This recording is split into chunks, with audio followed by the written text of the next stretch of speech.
Hey y'all, welcome back. I'm Shayna Cersei, and I'm so excited to paint with you today. Today we are going to be doing a little garden of cone flowers, echinacea, these beautiful pink expressive flowers, and I'm going to do it a little differently. I have an older video of something kind of like this, at least focusing on echinacea, but we are going to get really loose and fun and funky with these.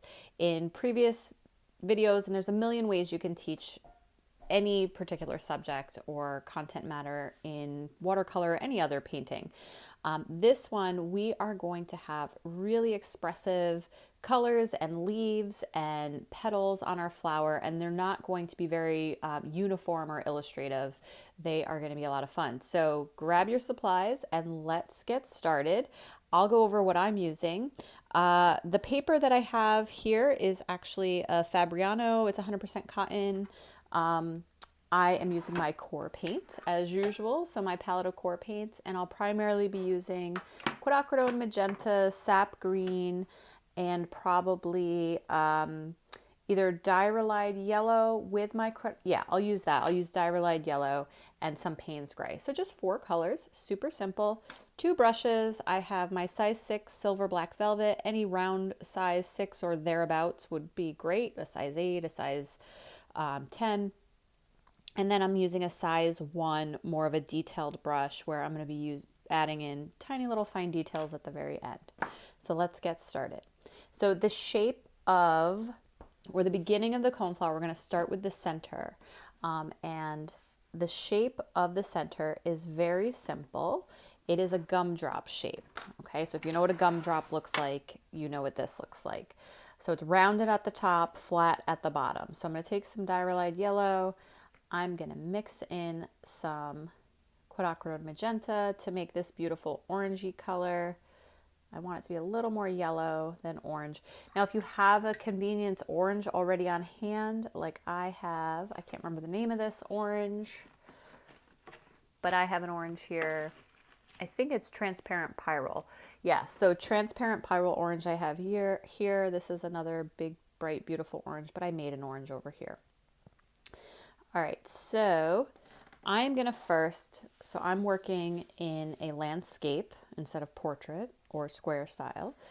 I'm going to fill up this area with flowers. I'm going to start over here, and I'm just going to make this little gumdrop shape. And I want it to be nice and juicy and wet. I don't want it to be super dry when I put it on the paper. And if you're using 100% cotton paper, that will help with this. I'm going to pick up some just pure magenta and drop it in a few places. I want this to have some personality, have some pops of color. Okay, so step 1, make that gumdrop shape with your orange. Whether you mixed your orange or not, or took it right out of the tube, and then drop in some magenta or some red or just another pop of color. Then I'm going to use Payne's Gray or a black. You could use a black. I'm going to use Payne's Gray. I'm going to be careful with this step. I'm going to start to add some of this black color right around the base, and depending on the type of paint you have and the paper, this will happen a little differently. And I'm going to drop it in. I'm letting it touch the edge so that it bleeds in, but this could get out of control really quickly depending on how wet this is and what type of paper you are using and whether this will travel really far or not. So I'm just going to push it down there. I don't want it to travel too far wet on wet. So I'm just going to push it down, and I'm just pushing it down and then wiping my brush off on my paper towel. So it's picking up paint, I'm wiping it off so that I'm not just moving the paint to another section. There we go. And then I'm going to let that dry. So I'm going to do a couple more of these in different areas, and then we're going to come back and put on some of the petals and the leaves and the stems. All right, so again with the orange, I'm going to start up here high, and you can make varying shades and values. So this orange is a little lighter than the first one I put on. I'm going to pick up that magenta You're going to see more of the magenta in this because the orange was lighter to begin with. And it's going to look really dramatic at first, which we love drama. I have some magenta on my brush. I'm just going to add a little bit more over here because I really want this to be fun and punchy, have some personality. So I've added that on. I'm leaving it, letting it dry. Again, I'm going to add on the black. So you want to be conscious of, as you're creating these centers, if you're doing them all before you put your petals on, try to imagine, so the dome part of the top is the center and facing up. So if I turn the dome this way, then my flower is going this way and all the petals are going to come out this way. So this one is turned this way a little bit. So you have to imagine a stem would come down from there, a stem would come down from here. So let's say I want to put one on this side, but I want it to be facing in like a 45-degree angle this way. I have to plan the dome of the top of the flower to go in that direction. So it's rounded this way and flat on the bottom this way. So now my whole flower and petals are going to go in this direction. I hope that makes sense. I'm sure you'll tell me if it doesn't. All right, so adding in a little more magenta there, picking up a little Payne's gray, add a little bit of that. And you can see I'm not putting it as flat line. I am dabbing in along, leaving texture. There we go. Now, if any of these dry too light or not bright or saturated enough, you can let them dry and do the process again. Add more color, and you'll start to see they really become more saturated and more punchy. And even at this stage, while they're mid-dry, you can add more color in. Once they get to damp, like this one is damp, it's not really glossy anymore, but it still isn't quite dry. You don't want to add anything at that stage, but if it's still pretty wet, like this one is still pretty wet, I'm just going to add a little more color in it because I want it to be really vibrant as it dries. This one is pretty vibrant. It's pretty happy with that one. All right, so you can add as many of these as you want. I'm going to move on to petals now. And these, I've taught these before in a very systematic way. Like you have one petal that's kind of straight down and then they curve and they're symmetrical. And, you know, for new folks that are just learning and really focusing on different parts of watercolor, sometimes that's easier to just have a real set plan for how to outline the shape of the flower.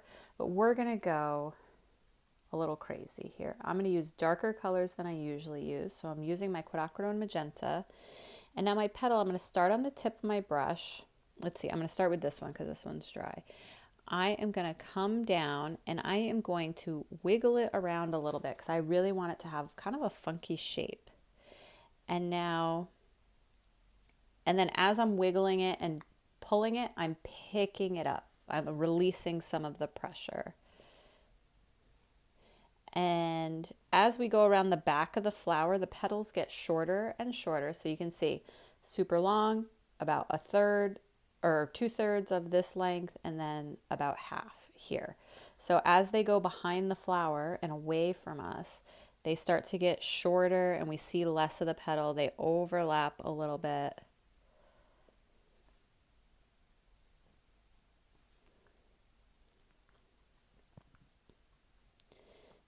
And there we go.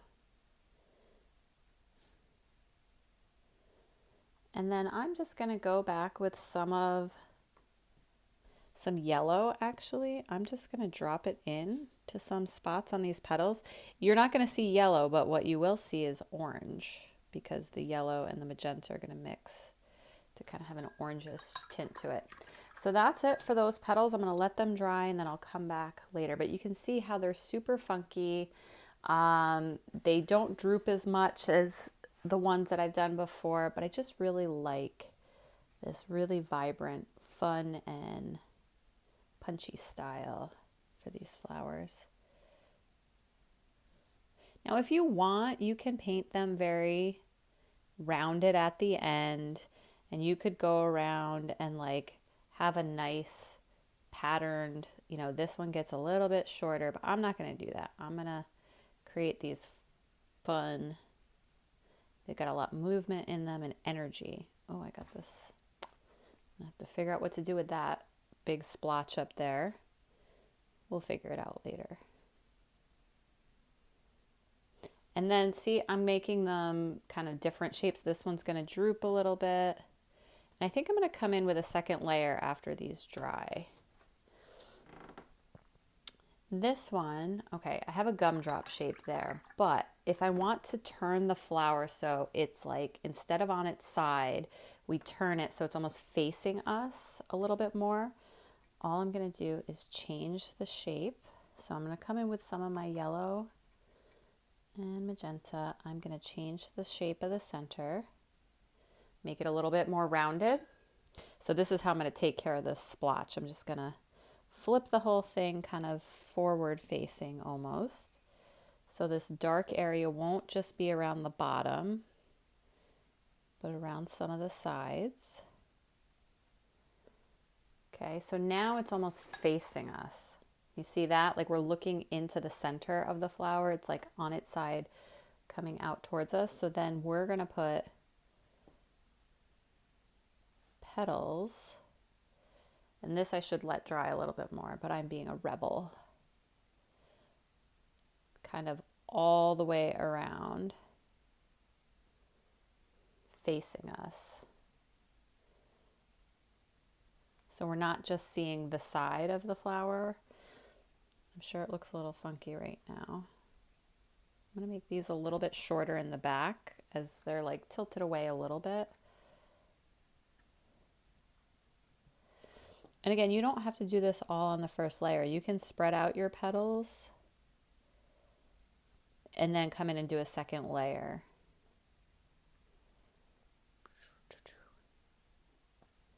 And let's put one more here. Leaving some white space in your petals is great.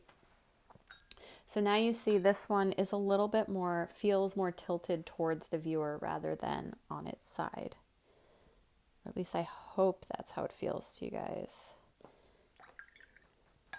And I'm just going to add the tiniest bit of black over here. There we go.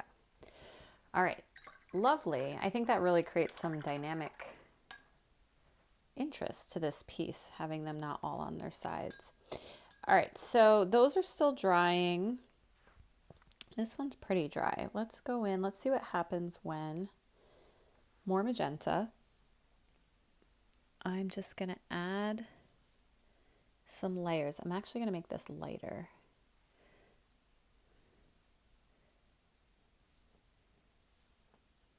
There we go. So it gives it a fullness, a richness. Let's do that here. And I'm using, see, lighter colors. So they're actually kind of falling behind. That's still wet there, but.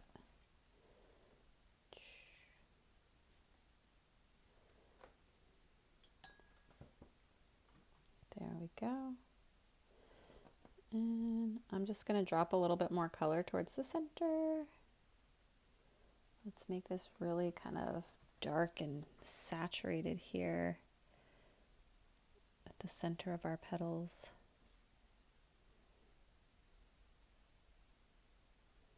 And I'm trying not to overthink this too much. I'm trying to let things dry enough so that I'm not getting blobs. I don't want just big pink blobs. I want it to dry enough so that when I paint over it, I can still see separation of my brush strokes and petals. I do have to add, I think, these are just a little too separate. I'm going to add some lighter colors in between there, like one right here. And you can see I'm going right over the other one. I'm not trying to paint in between perfectly carefully.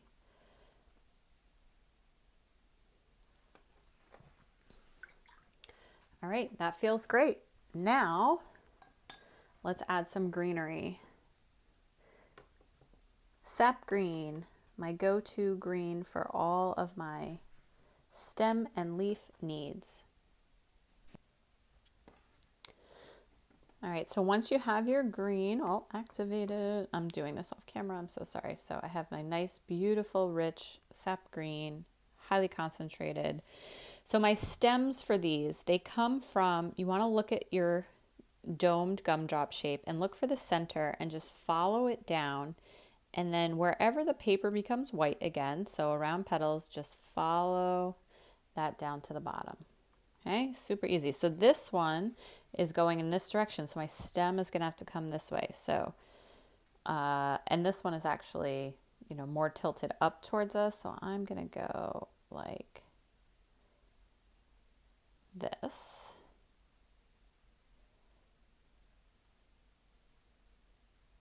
And then this one is coming this way.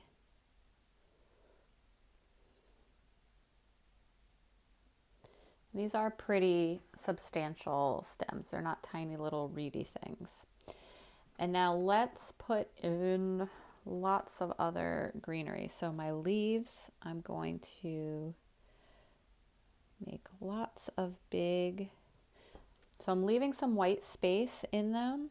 I'm pulling the stems away, the stem of the leaf away from the stem of the flower. So you can see I have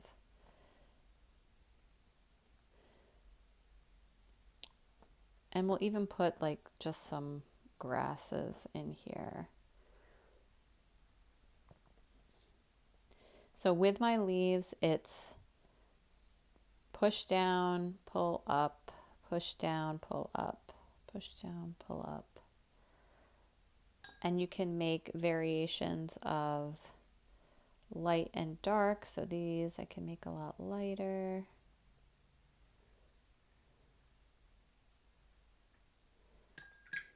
These aren't really connected to anything other than the flower itself. Like they kind of come down because they're tucked behind the flower. So they're connected to something. We just can't see exactly what that is. And that gives us layers and texture and interest. I'm going to try to make my leaves all different shapes. Some of you're going to see on the side.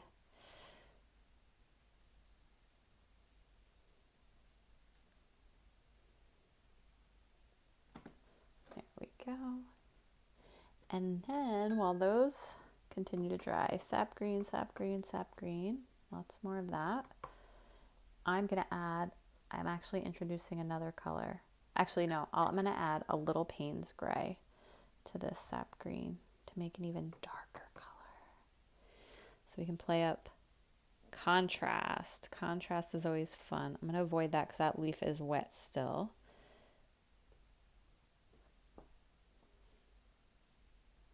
Adding in some more grasses. This corner is very empty. Boop, boop, boop. And you can definitely layer over top. So I had a cluster of leaves there.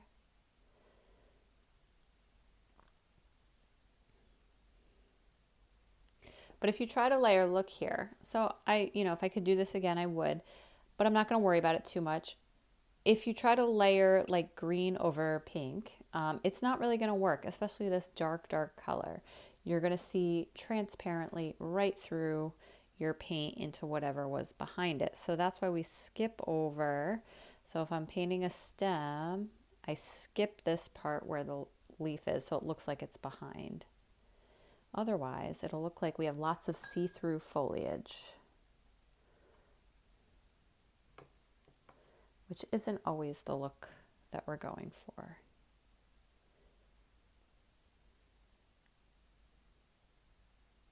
Make some smaller leaves over there that are darker. So the width and length of your leaf all depend on how far you drag it and how far you push it down. So the width will be determined by how deep you push. So if I just push a little bit, I can get a much thinner leaf versus a lot of it. You can get a much broader leaf. And you can fill this in as much as you want with as many different types of textures and leaves. You can keep going. So I'm gonna end there with that. And now I'm gonna take a look at my piece.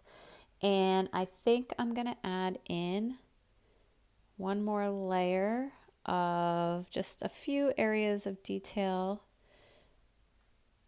with some petals, add a little bit darker color.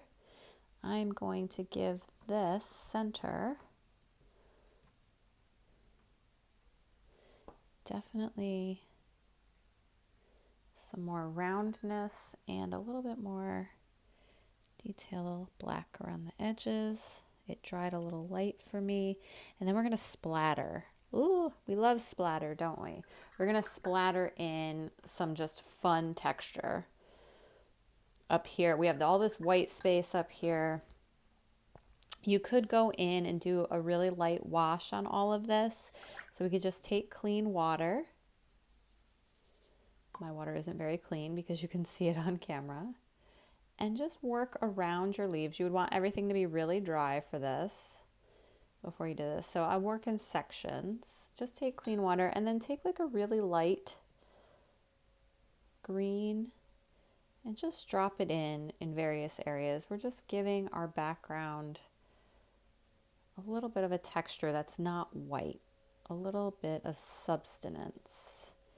Again, my water is very dirty, so you can't even see it as well on camera, but I can definitely see almost like a tobacco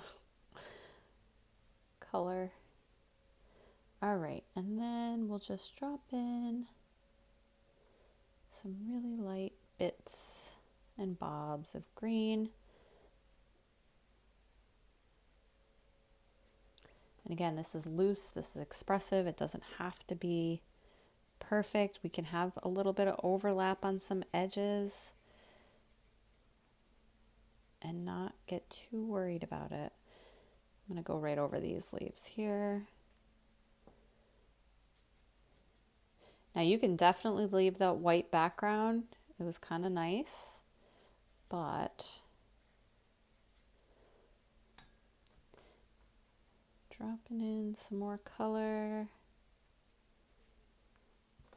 All right, and now I am going to take my magenta, get it really wet. I'm going to start dropping in some splatters.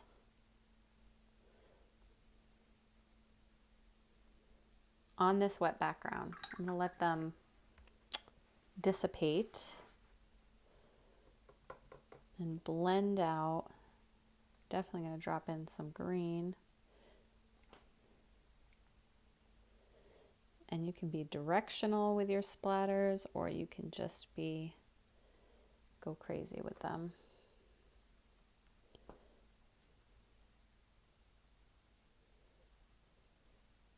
Now I'm just getting crazy. I'm like sketching with my paintbrush. It's supposed to be fun. It's supposed to have energy and excitement.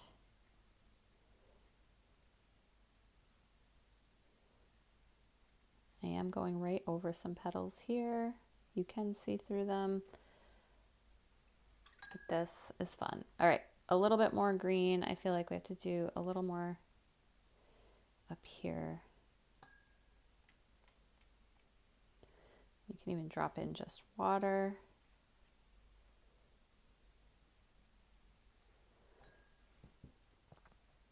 So let's let that dry and see what it looks like. There's a lot of work the water's still going to do up here to soften that, and we'll see what we get.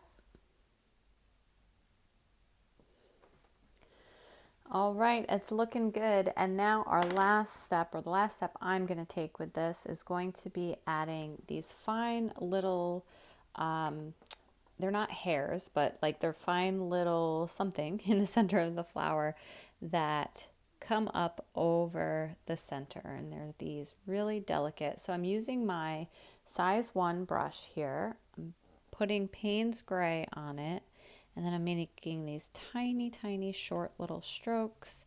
And I'm going to come up about halfway. And I'm kind of building layers upon layers of these because I want the orange to show through. And then as I get further and further towards the top, they get further apart. Maybe you see a couple. And this one, again, is supposed to be kind of facing towards us, so it's going to have some on the other side as well, but maybe a little shorter, coming this way along the edge.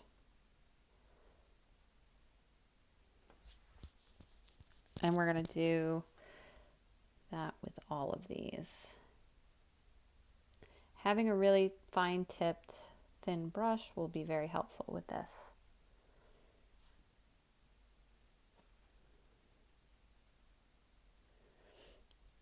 And if this is too harsh for you, like the black itself, you could make it a very dark yellow or brown color. But in reality, in like the world, they do have these really dark, contrasty black colors.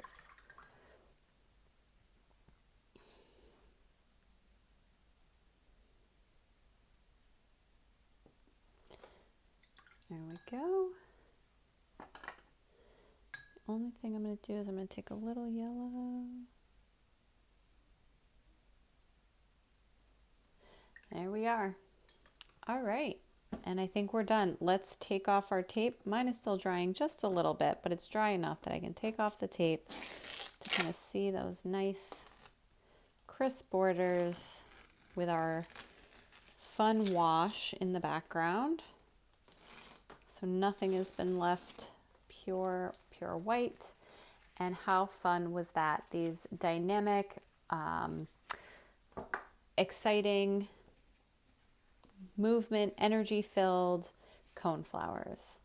Thank you so much for joining me. I'm Shayna Searcy. Don't forget to check the description, like this video, and feel free to leave a comment. In the description, you'll also find links to supplies and materials, as well as to my social media and studio crew classroom. Thanks again, y'all. Happy painting.